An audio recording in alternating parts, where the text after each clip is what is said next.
یو خبره دا ده چې د دې شپې نوم لیلة القدر ولې دی؟ دې ته لیلة القدر ولې وایي؟ دویمه خبره دا ده چې دا لیلة القدر چې دا دومره بهترین شپه ده، دا الله پاک د عقاید و جهان امت ته ولې ورکړه؟ او دریمه ده چې دا شپه د لیلة القدر چرته ده او کومه شپه ده؟ دا درې خبرې دي. نو علما وایي دې شپې ته لیلة القدر ولې وایي؟ د هغې څلور وجې دي. یوه وجه علما دا وایي چې دې ته لیلة القدر ځکه وایي چې په دغه شپه کې اصل کې قدر عربي لفظ دی، اندازې ته وایي. یو څیز اندازه کول، یو څیز په مقدار کول. په دغه شپه کې الله پاک ملائکو ته حکم کوي چې تاسو زما د بندگانو د رزقونو تقسیم وکئ. دا ولا په اندازه کوي چې فلانی سړی ته به دومره رزق ملاویږي، فلانی ته به دومره ملاویږي، فلانی ته به دومره ملاویږي. نو قدر اندازې ته وایي او اندازه د رزقونو په دغه شپه کې کیږي، نو ځکه ورته لیلة القدر وایي. څه معنا؟ د رزقونو د اندازې شپه، نو ځکه ورته لیلة القدر وایي. دویمه وجه علما دا وایي چې دې ته لیلة القدر ځکه وایي چې یو ګناهګار سړی، یو کمزوری سړی، د الله پاک د دربار نه لرې سړی په دغه شپه کې د الله پاک عبادت وکړي او الله پاک ته وجاړي، الله پاک د قدر والا ګرځي. یو سړی ګناهګار دی، نافرمان دی د الله، کمزوری دی، د الله د دربار نه لرې دی، خو په دغه شپه کې د الله پاک عبادت وکړه، الله پاک د قدر والا ګرځي، نو ځکه ورته لیلة القدر وایي. درېیمه وجه علما دا وایي چې دې ته لیلة القدر ځکه وایي چې په دې کې عام ورځو چې ته د الله پاک عبادت کې، نو د هغې یو ثواب دی، او چې په لیلة القدر کې عبادت کې، نو علما وایي یوه نیکي په زرو نیکیو ده. عام ورځو کې یو نیکي په 10 نیکۍ باندې ده. رمضان المبارک کې یوه نیکي په 90 نیکیو ده، او د لیلة القدر په شپه یوه نیکي دا په زرو نیکیو ده. نو دې کې د دې بدلی اندازه سیوا کیږي، قدر اندازې ته وایي. نو الله پاک مسلمان ته په دې عمل باندې ثواب، د ثواب مقدار سیوا کوي، د ثواب اندازه سیوا کوي، نو ځکه ورته لیلة القدر وایي. څلورمه وجه علما وایي چې لیلة القدر ته لیلة القدر ځکه وایي چې دا شپه الله ته ډیره ګرانه ده، الله پاک ته دا ډیره محبوبه ده، دا ډیره قدردان شپه ده، دا د شرف والا شپه ده، د قدر والا شپه ده، دا شپه هم الله ته ګرانه ده، د دې عبادت کول والا هم الله پاک ته ګران دی، نو ځکه دې ته لیلة القدر په دې وجه وایي. نو لیلة القدر ته لیلة القدر ولې وایي؟ د دې وجه ده. دویمه دا د عقاید و جهان دی امت ته ملو څنګه شوه؟ نو نبی علیہ الصلوۃ والسلام صحابو ته یو قصه وکړه. وی صحابو بنی اسرائیلو کې یو نیک سړی و، یو ورځ الله پاک ته لاسونه ونیول، یا الله کاش کې زما زر بچی وی، یا الله کاش کې زما زر بچی وی، او په هر میاشت کې د جهاد په میدان کې ما یو قربانی کول او شهید کېده. بعض خبره د زړه نه وي هغه الله پاک فوراً قبول کی. دا زمونږ استاسو دعاګانې خو ځکه نه قبلي چې دا د زړه نه نه دی. قسم دی چې کم مسلمان د زړه نه الله پاک نصیص وغواړي الله ولا خامخا ورکړي. حجاج ابن یوسف دا یو لوی ظالم تیر شوی د عراق گورنر دی. د حرم شریف ته طواف د پاره راغی چې وی کته یو حافظ دی ړوند دی هغه د کعبه مبارکې درشل نیولې ده او دعا کوي یا الله مال سترګې راکا یا الله مال سترګې راکا یا الله مال سترګې راکا. حجاج ورته ودرېد وی حافظ صاحب ویا وی څومره وخت کېږي چې الله نه سترګې غواړي او درکوي نه؟ وی 60 کاله وشو. وی 60 کاله دې دلته وشو الله سترګې نه درکوي؟ وی نه. وی راځه بوتلو یو کمره کې بند کړ. وی لپیجي صاحب ستا خپله خوښه ده که د الله پاک نه بیګا ته غواړي او که نه غواړي که د شپه شپه کې الله سترګې درکړي خو بس ټیک ده او که په دې شپه شپه کې الله سترګې در نه کړي نو سار به درنه سر قلم چې الله پاک 60 کالو کې تاله سترګې نه درکوي نو د الله دشمن دی. وی دا څه په مصیبت وړېدم. حجاج خو یو لوی ظالم و. د شپې را پاسې یا الله اوسه پورې خو ما ګپ شپ لګاو ما وی یا الله سترګې راکا زما سترګې خو تا نه مطالبه نه وه زما اواز به په خلکو ښه لګېده نو خلکو به پیسې راکولې نو یا الله زه خو په یو لوی ظالم وړېدم خدایه اوس سترګې راکا اوس درته رښتیا ویم چې سترګې راکا او یا الله داسې ظالم ته د لاس کې ورکړم نه شفارس مني نه پیسې مني نه عذر مني هیڅ شی نه مني او الله په پاک ته په جړاش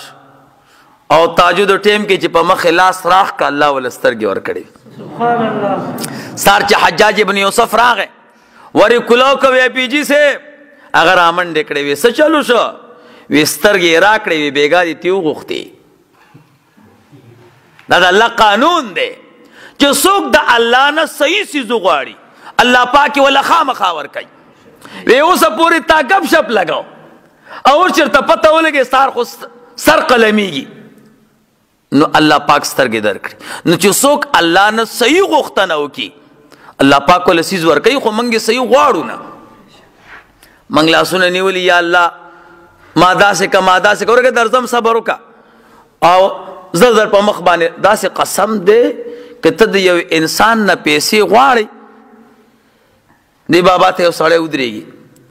چې بابا پیسې راکړه ورکه درځم بابا پیسې راکړه پیسې راکړه ورته منډه کړي ورکې وله داسې قسم دی که څوک 10 روپۍ هم درکړي او ته د الله نه بنګلې غواړې او جنتونه غواړې او یا الله حورانې راکړه او بیا جنت کې جنت فردوس راکړه نو داسې خو اسانه نه ده یار. د زړه درد ورسره یو ځای کا او په جرګه کې الله پاک ته 2 اوښ کې جرګه کې بوزه په مخ چې لاس راکاږي الله بدل سیز درکړي. دا یقین وساتئ. د دعا کوي یا الله مال زر بچی راکا چې میاش کې یو بچي ستا په لار کې قربانیږي او شهید کیږي د چې په مخ لاس راخ کا الله خو دعا قبول کړه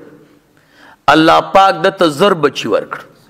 سبحان الله. دا ورته حضور فرمایي صحابه الله ورته زر بچی ورکړه هغه زر بچی الله پاک لوی کو مجاهدین او ځوانان شو یو بچی له خسته جامې برابر کړي او تور واس او جهاد ته برابر کزه هغه شهید شو بل میاش کې هغه بل سره خواري کوله زر بچیو زرو میاشتو کې په هر میاش کې یو بچی قربان کو. صحابه خو ډېر حریصناک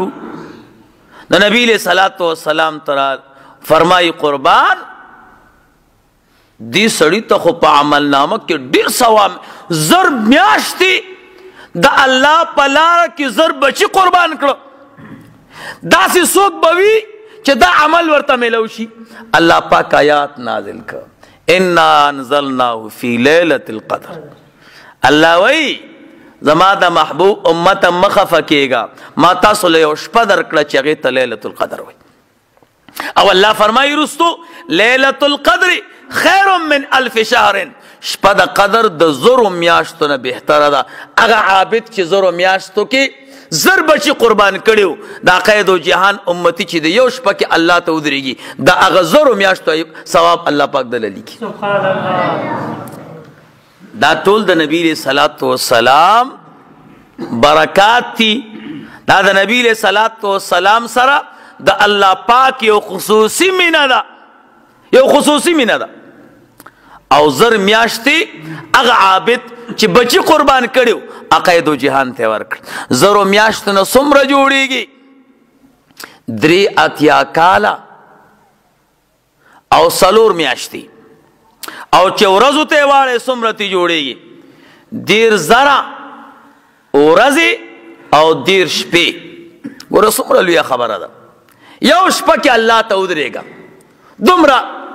الله پاک د 3 کاله 4 میاشتو یا 10,000 ورځې او 10 شپې تعالی الله پاک داغه عبادت ثواب په عمل نامه کې لیکي اوس دا به وی کله لیلة القدر به پیدا کو کله نو دی کې د علماء اختلاف دی سو کوئی لیلة القدر ټول کال کې ده محرم نبا اسلامی کال محرم نه شروع کیږي بل محرم پورې بهار شپه د الله عبادت کې لیلة القدر به پکې راشي نو دام څه دومره ګران کار نه دی یو کال چې د الله عبادتو کې د 4 کالو او د 4 میاشتو عبادت برته ملو شي بس دوی خبره بعض علما وایي چې نه اکثر علما وایي چې دا رمضان المبارک کې ده رمضان المبارک کې ده نو چې رمضان المبارک کې ده سو کوئی ټول رمضان کې الله پټه کړی ده ټول رمضان کې دې دپاره چې مسلمانان د ټول رمضان قدر وکړي دویم قول دا دی چې نه د رمضان منځنۍ لسو کې او آخري لسو کې الله پاک پټه کړی ده او دریم قول پکې دا دی چې دا ټولو کې د اکثر علماء قول دی چې د رمضان المبارک اخیرنۍ لسو کې دی اوس اخیرنۍ لسو کې کم یو کې دی سو کوئی ټولو اخیرنۍ لسو کې دی او سو کوئی صرف طاق کې دی بدلیږي را بدلیږي کله یو کال یو شپه بل کال بل شپه صرف طاق کې بدلیږي او سو کوئی نه ټول طاق او جف ټول کې لیلة القدر بدلیږي او جمهور علما یو لویه ډله د صحابو هغوی وایي چې رمضان المبارک په 20مه شپه باندې زیات اکثریت علما دې طرف ته دي چې 20م په شپه باندې لیلة القدر ده بس او د هغې یو زبردسته نکته هم وایي وی دې صورت قدر کې چې کوم لیلة القدر ذکر دی نو لیلة القدر که تاسو دا حروف وشمارل دا 9 دي او په دې صورت کې لیلة القدر ټکے 3 ځل ذکر دی انا انزلناه فی لیلة القدر لیلة القدر خیر من الف شهر تنزل الملائکة والروح فیها باذن ربهم من كل امر سلام څنګه دی انا انزلناه فی لیلة القدر وما ادراک ما لیلة القدر لیلة القدر خیر من الف شهر 3 ځل ذکر دی یو ځل لیلة القدر کې 9 حروف دي دیله چې په 3 کې ضرب ورکې 9 له په 3 کې ضرب ورکې 27 راځي نو دا په 20م رمضان باندې د جمهور صحابه او د علماء قول دا دی چې تاسو به په 20م رمضان المبارک ګورئ لیکن ما یو قول لیدلی د امام ابو الحسن رحمه الله دا یو لوی عالم او یو لوی محقق تیر شوی اگر نه چا تپوس په باره د لیلة القدر کې وکړه هغه ورته وفرمیل چې د کله نه زه بالغ شوی ما نه یو کالم لیلة القدر نه دی فوت شوی او دا ډېره اسانه طریقه ده دا زده کوي کله نه چې زه پوه شوی ما په ټول عمر کې ما نه په یو کال کې هم لیلة القدر نه دی قضا شوی هغه ورته څنګه وی تاسو به دا سوچ کوئ چې رمضان المبارک پیلنۍ ورځ کومه یوه ده وایي که د رمضان المبارک پیلنۍ ورځ اتوار وه یعنی رمضان المبارک پیلنۍ ورځ د اتوار په ورځ راتو نو لیلة القدر به یو کم دیرشم په شپه که د رمضان المبارک پیلنۍ ورځ د اتوار ورځ وه لیلة القدر به یو کم دیرشم شپه او که د رمضان المبارک پیلنۍ ورځ دا د پیر ورځ وه نو لیلة القدر به د یویشتم په شپه او که د رمضان المبارک پیلنۍ ورځ دا د نهی ورځ وه نو بیا به د لیلة القدر د ویشتم په شپې وي او که د رمضان المبارک پیلنۍ ورځ دا د شروع ورځ وه نو بیا به لیلة القدر د یو کم دیرشم په شپه او که د رمضان المبارک